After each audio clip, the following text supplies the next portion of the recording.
Assalamualaikum warahmatullahi wabarakatuh. Perkenalkan, nama saya Angga dengan NIM H07123120. Nah, saya di sini akan menjelaskan sistem basis data dari pekan 1 sampai ke 5. Pekan pertama, mahasiswa mampu menjelaskan pengertian dan manfaat penerapan basis data atau CPMK. Pengertian basis data. Basis data adalah kumpulan data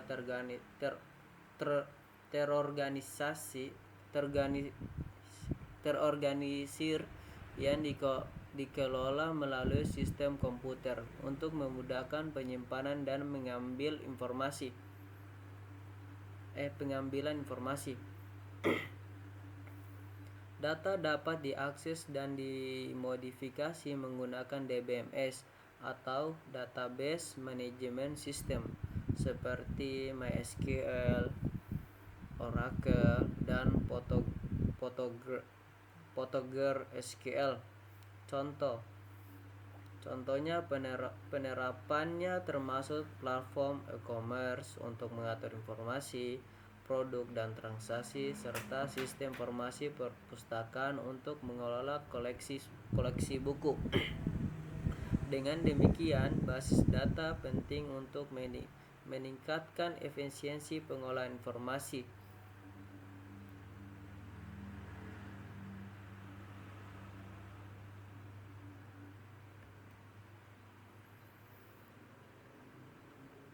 Kemudian ada komponen basis data. Komponen pertama ada data, kemudian ada DBMS, kemudian ada user atau admin. Interaksi antara komponen.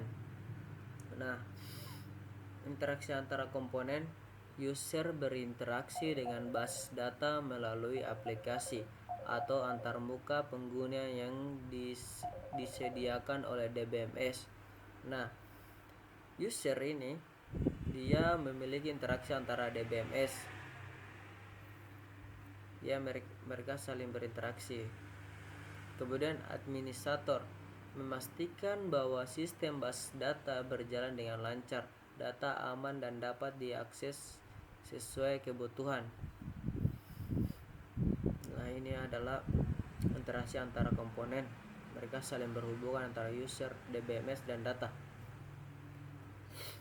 Kemudian manfaat penerapan basis data. Nah, di sini ada manfaat-manfaat dari penerapan basis data. Yang pertama, mengurangi redundansi dan inkonsistensi data.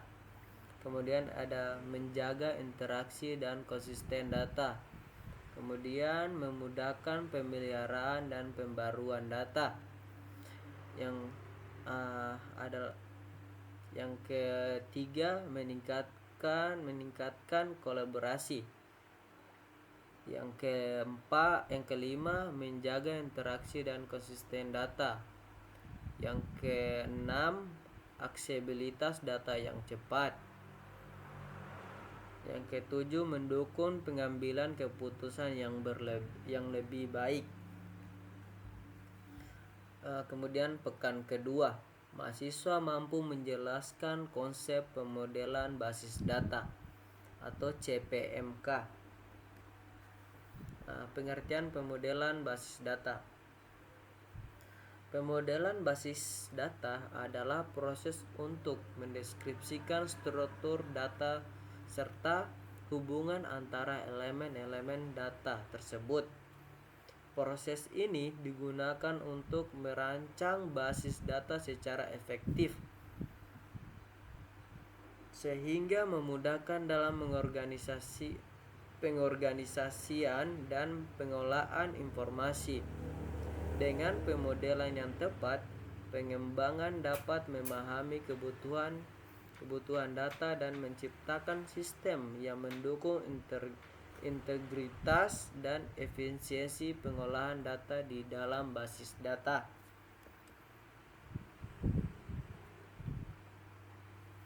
Kemudian ada tujuan utama. Tujuan utama yang pertama, menyusun data secara sistematik agar mudah dikelola dan diakses. Yang kedua, menghasilkan desain yang dapat diimplementasikan secara teknis oleh DBMS. Yang ketiga, memastikan bahwa basis data memenuhi kebutuhan bisnis dan operasional organisasi. Kemudian di sini ada manfaat pemodelan. Nah, membantu dalam memahami kebutuhan data secara mendalam. Kedua, mengidentifikasi dan menghilangkan redundansi data. Yang ketiga, memudahkan komunikasi antara pengembang dan pemangku kepentingan bisnis. Nah, di sini kemudian ada tahap pemodelan basis data. Tahapnya itu yang pertama adalah model konseptual. Pada tahap ini dibuat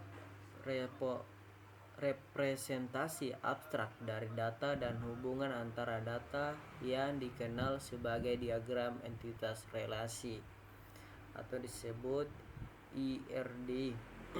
Kemudian ada model logis. Dalam tahap ini, entitas dan atribut yang telah diidentifikasi pada model konseptual dipetakan ke dalam struktur tabel. Kemudian ada model fisik. Nah, tahap terakhir ini melibatkan detail teknik mengenai penyimpanan data, termasuk spesifikasi sistem manajemen basis data yang akan digunakan, jenis data dan struktur penyimpanan fisik. Kemudian ada tujuan pemodelan basis data. Yang pertama, mengorganisasikan data secara efisien. Yang kedua, menghindari duplikasi data.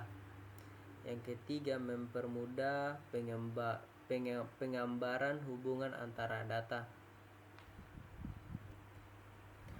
Itu ada pekan ketiga sampai keempat. Nah, pekan ketiga adalah mahasiswa mampu menjelaskan elemen-elemen penyusunan IRD serta notasinya. Pekan keempat, mahasiswa mampu membuat pemodelan IRD sederhana suatu kasus. Nah, ini adalah elemen penyusunan IRD. Elemen pertama adalah entitas. Nah, entitas objek atau orang yang datanya disimpan.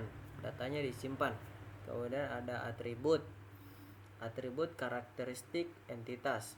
Itu ada relasi, hubungan antara entitas. Kemudian ada primer key atau PK, identifikasi unit. Kemudian ada friend key atau FK, atribut menghubungkan antara tabel. Kemudian ada cardinality, hubungan antara entitas on to atau kemudian ada on to many, kemudian ada many to many. Nah, di sini ada notasi IRD. Notasi IRD yang pertama, di sini ada notasi IRD. Yang saya akan pertama jelaskan adalah entitas. Entitas memiliki contoh nasabah bisa. Kemudian atribut, contohnya adalah IRD nasabah. Kemudian ada nama, kemudian ada alamat dan lain-lain. Kemudian ada relasi. Nah, relasi ini dia akan menghubungkan antara nasabah dan juga kartu.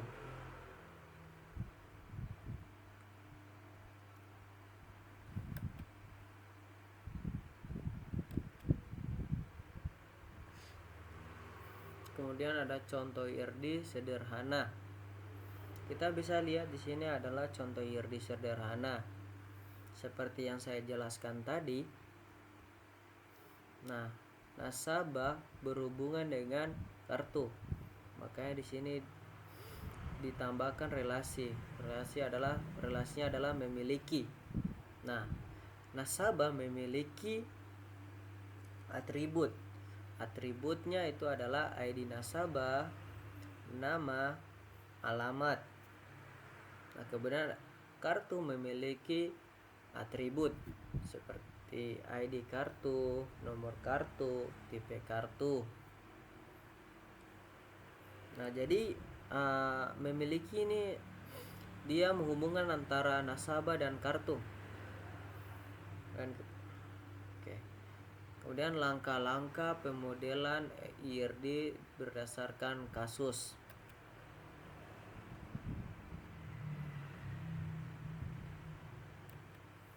Nah, kasus pertama mengidentifikasi entitas. Kasus kedua menentukan atribut. Kasus ketiga menentukan relasi antara entitas. Kasus ketiga membuat diagram IRD.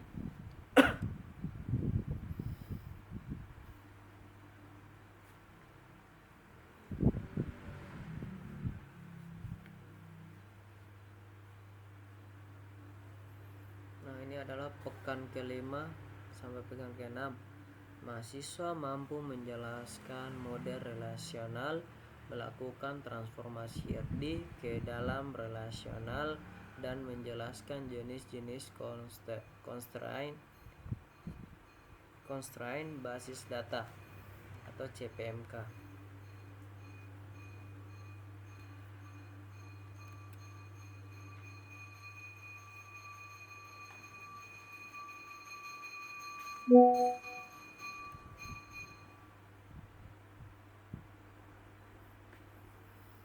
Nah, ini adalah model relasional.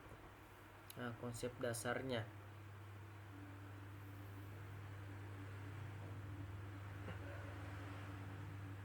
Tabel atau relasi. Data disusun dalam tabel yang memiliki entitas seperti tabel nasabah untuk menyimpan informasi nasabah dan tabel rekening untuk data rekening.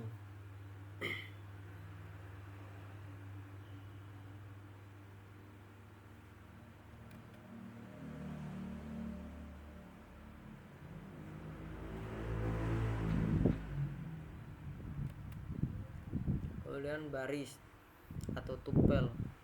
Setiap baris dalam tabel mewakili satu instan key atau entitas. Di tabel nasabah, setiap baris mencakup informasi unik tentang seorang nasabah, seperti ID, nama, dan alamat. Kemudian ada kolom atau atribut.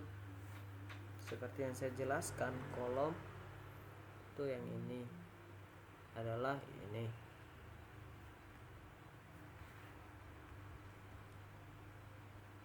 Nah, kolom mempresentasikan karakteristik dari entitas dalam tabel rekening. Kolom bisa mencakup nomor rekening, tipe rekening, dan saldo. Kemudian ada ciri-ciri model relasional. Yang pertama, struktur teratur. Yang kedua adalah integritas data. Yang ketiga, kemandirian data. Yang keempat,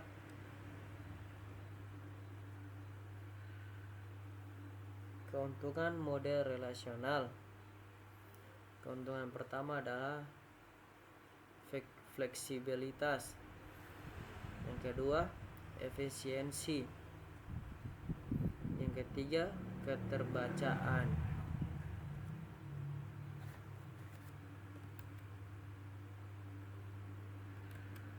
Kemudian ada transformasi IRD ke model relasional. Entitas menjadi tabel. Setiap entitas dalam IRD menjadi tabel, seperti entitas nasabah, menjadi tabel nasabah.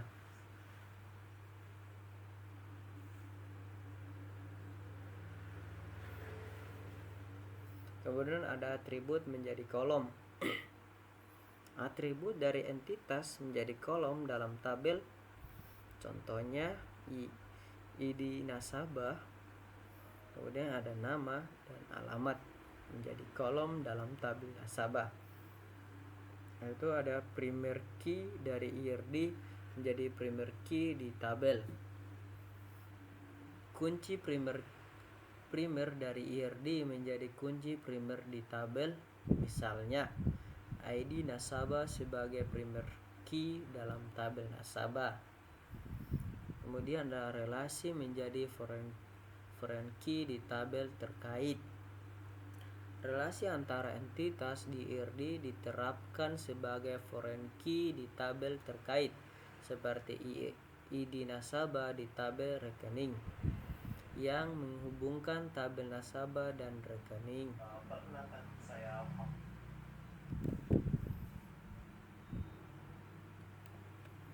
Kemudian ada ini adalah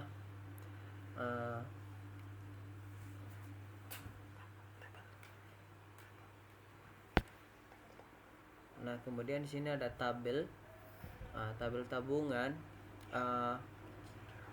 yang memiliki relasi dengan memiliki nasabah. Nah, tabungan ini memiliki atribut. Yang pertama ID tabungan, yang kedua jenis tabungan, yang ketiga nomor rekening, yang keempat jumlah tabungan, yang kelima adalah jumlah tabungan, kemudian adalah bunga tabungan, kemudian ada tanggal tabungan, kemudian ID nasabah. Nah, memiliki ini juga punya atribut. Yang pertama atribut yaitu ID nasabah, kemudian ID tabungan. Nah, di nasabah itu pun memiliki atribut. Yang pertama memiliki atribut yaitu status keanggotaan, kemudian ada ID nasabah, ada nama, alamat, email, nomor telepon, dan tanggal lahir dan jenis kelamin. Nah, di dalam tabel ini kita bisa lihat yang seperti yang saya jelaskan, itu ID tabungan, jenis tabungan, nomor rekening, jumlah tabungan, bunga tabungan, tanggal tabungan, dan ID nasabah. ID nasabah, kemudian di tabel nasabah seperti yang saya jelaskan itu ada ID nasabah, ada atributnya adalah ID nasabah, nama, alamat, email, nomor telepon, jenis kelamin, tanggal lahir, dan status keanggotaan. Kemudian ada jenis-jenis constraint basis data. Jenis yang pertama adalah primer key atau primer key constraint.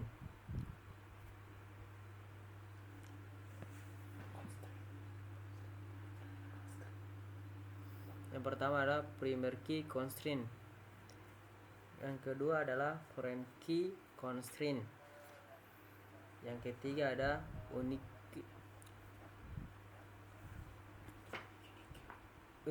constraint. Yang keempat adalah not null constraint. Yang kelima adalah check constraint. Yang keenam adalah default constraint. Ketujuh adalah composite key constraint.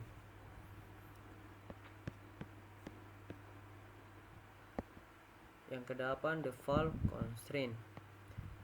Yang kesembilan index constraint. Yang kesepuluh reference style integrity constraint. Kemudian ada contoh-contoh implementasi constraint.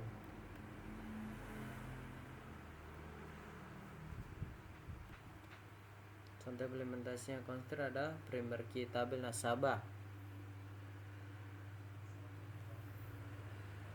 Yang pertama adalah ID nasabah voucher 10 primary key. Kenapa 10 primary key? Itu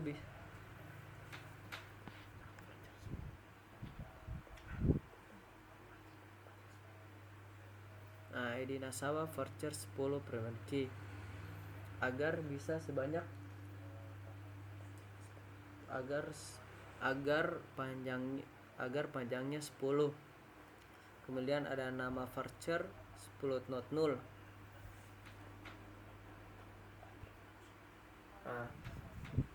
Kenapa not null?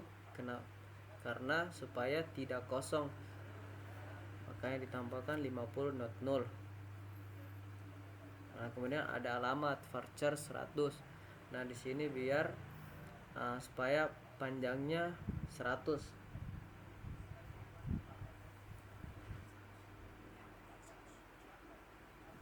Kemudian ada email voucher 50 unique.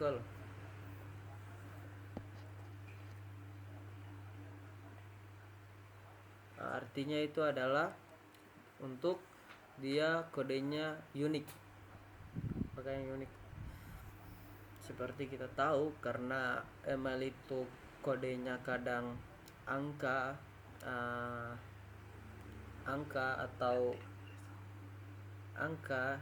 kadang dan angka dan tidak boleh sama, makanya di sini dipakai unik. Kemudian ada nomor telepon voucher 15.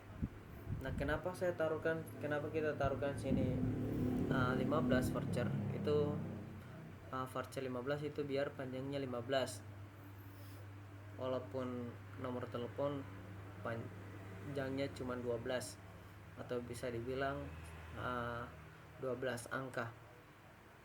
Kemudian ada tanggal bergabung date null date not null.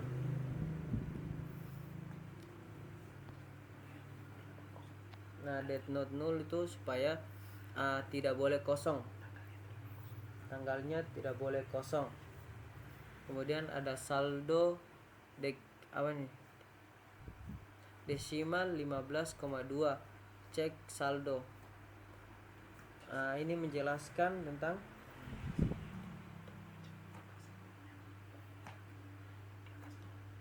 ini untuk mencek saldonya apakah di atas 0.